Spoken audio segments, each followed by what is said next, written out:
राज्यसभा ने गुरुवार यानी कि 21 दिसंबर को 3 बिल पारित किए। ये बिल हमारे मौजूदा आपराधिक कानून को बदल देंगे। भारतीय न्याय संहिता, भारतीय नागरिक सुरक्षा संहिता और भारतीय साक्ष्य बिल को अब मंजूरी के लिए राष्ट्रपति के पास भेजा जाएगा। उनके दस्तखत के बाद ये तीनों बिल कानून बन जाएंगे। कई विशेषज्ञों ने इस कानूनों की ज़रूरत पर सवाल उठाए हैं, क्योंकि ये काफ़ी हद तक पिछले कानूनों की नकल करते हैं।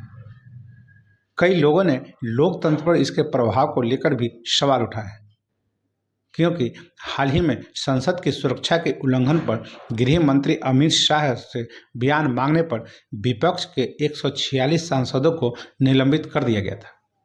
तो आइए जानते हैं इन बिलों के मुख्य मुद्दों के बारे में, जिन्हें आपको जानना जरूरी है। नमस्कार, आप देख रहे हैं न्यूज़ ईरा और मैं आपके साथ विपिन। संसद में अमित शाह का भाषण अगस्त में उनके पिछले भाषण के समान था, जब उन्होंने ये बिल पेश किए थे। उन्होंने इस बात पर प्रकाश डाला कि यह औपनिवेशिक अतीत में एक विराम था, क्योंकि वर्तमान में उपयोग किए जा रहे कानून ब्रिटिश काल में बनाए गए थे। उन्होंने कहा, यहाँ पहले दंड देने की सेंट्रलाइज सोच वाले कानून थे और अब विक्टिम सेंट्रिक जस्टिस का उद्यम होने जा रहा है।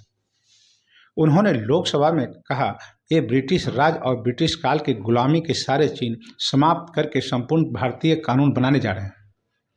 इसके बाद शाह ने कोड में किए गए बदलावों की सूची पेश की। अब महिलाओं, बच्चों और मानव शरीर के खिलाफ अपराधों की ऊपर कर दिया गया है। उन्होंने कहा, अंग्रेजों ने सरकार के खिलाफ अपराधों पर अधिक जोर दिया, लेकिन अब वे भारतीय नागरिकों के खिलाफ अपराधों को पहले प्राथमिकता दे रहे हैं। उन्होंने आतंकवादी गतिविधियां, मॉब लिंचिंग, भारत की संप्रभुता को खतरा पैदा करने वाले अपराधों को कानून में शामिल करने और बलात्कार जैसे कई अपराधों में सजा में बढ़ोतरी पर भी बात की। उन्होंने जांच और अदालती सुनवाई की प्रक्रिया में तकनीकी बदलाव पर ध्यान देने और किसी मामले का फैसला कितनी तेजी से किया जाना है, इसके लिए तय की गई समय सीमाओं पर प्रकाश डाला।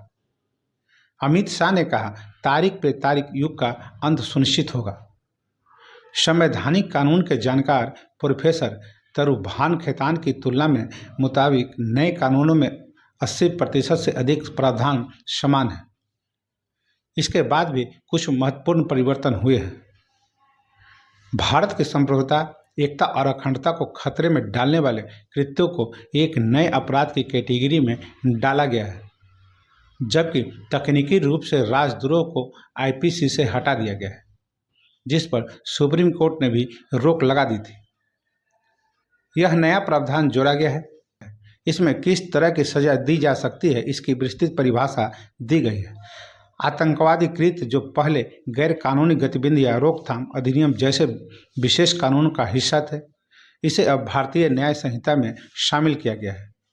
इसी तरह पॉकेटमारी जैसे छोटे संगठित अपराधों समेत संगठित अपराध से निपटने के लिए प्रावधान पेश किए गए हैं। पहले इस तरह के संगठित अपराधों से निपटने के लिए राज्यों के अपने कानून थे।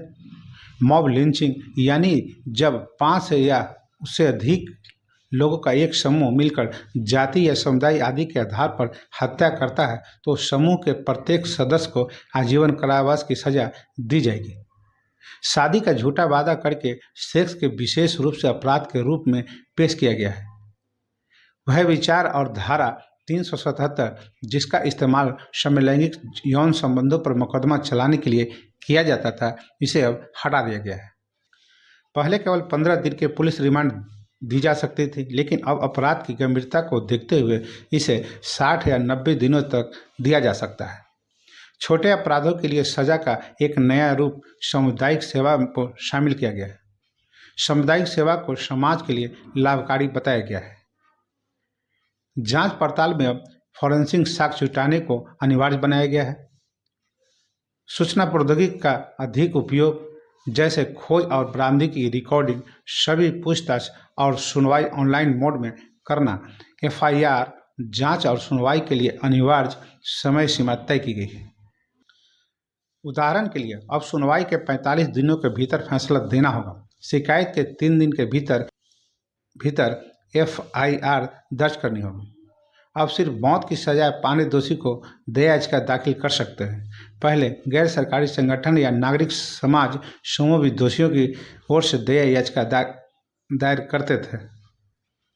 तमाम कानून विशेषज्ञ इस बात की चिंता जता रहे हैं कि ये बिल पुलिस को जवाबदेह न ठहराते हुए उन्हें और अधिक शक्ति देंगे। कानूनी शिक्षाविद और विशेषज्ञ जी मोहन गोपाल ने लिखा, यह विधेयक सभी स्तरों, केंद्र, राज्य और स्थानीय और राजनीतिक नेतृत्व को राजनीतिक लाभ के लिए आपराधिक न्याय प्रणाली का दुरुपयोग करने का अधिक अवसर देने के लिए पुलिस और आपराधिक न्याय प्रणाली को हथियार बनाते हैं।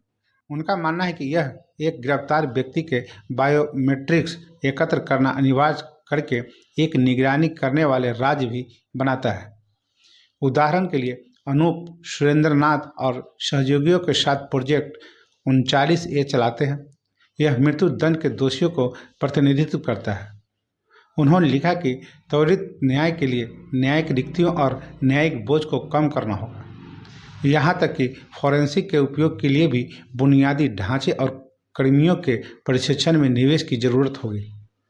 इसके साथ ही कुछ बदलाव का स्वागत भी किया गया है, जैसे तलाशी और जब्ती की ऑडियो विजुअल रिकॉर्डिंग।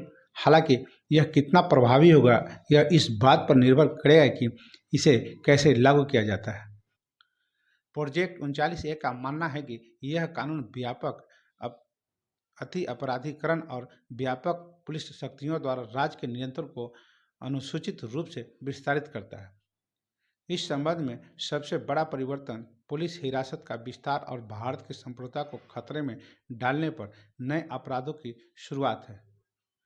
उन्होंने लिखा, ये विधेयक औपनिवेशिक काल के आपराधिक कानून को खत्म करने से काफ़ी दूर है और औपनिवेशिक तर्क को उलझाते हैं, जहां आपराधिक कानून में राज्य का सर्वोपरि हित लोगों को यथासंभव अधिकतम सीमा तक नियंत्रित करता है। वहीं इंडिया टुडे से बातचीत में एक वरिष्ठ वकील और कांग्रेस के सांसद अभिषेक मनु सिंघवी ने भी कहा कि यह कानून लव जिहाद को दंडित करेगा, चूँकि धोखे से सेक्स करने पर नया प्रावधान है। इसलिए उनका मानना था कि इसका इस्तेमाल लोगों को निशाना बनाने के लिए किया जाएगा। वर्तमान में सत्तारूढ़ भाजपा से जुड़े कुछ नेता आरोप लगाते रहे हैं कि कई मुस्लिम पुरुष हिंदू महिलाओं से शादी केवल उसका धर्म बदलने के लिए करते हैं। तो बस अभी के लिए इतना ही। तो हमें आज्ञा दीजिए। नमस्कार। आपका दिन शुभ हो।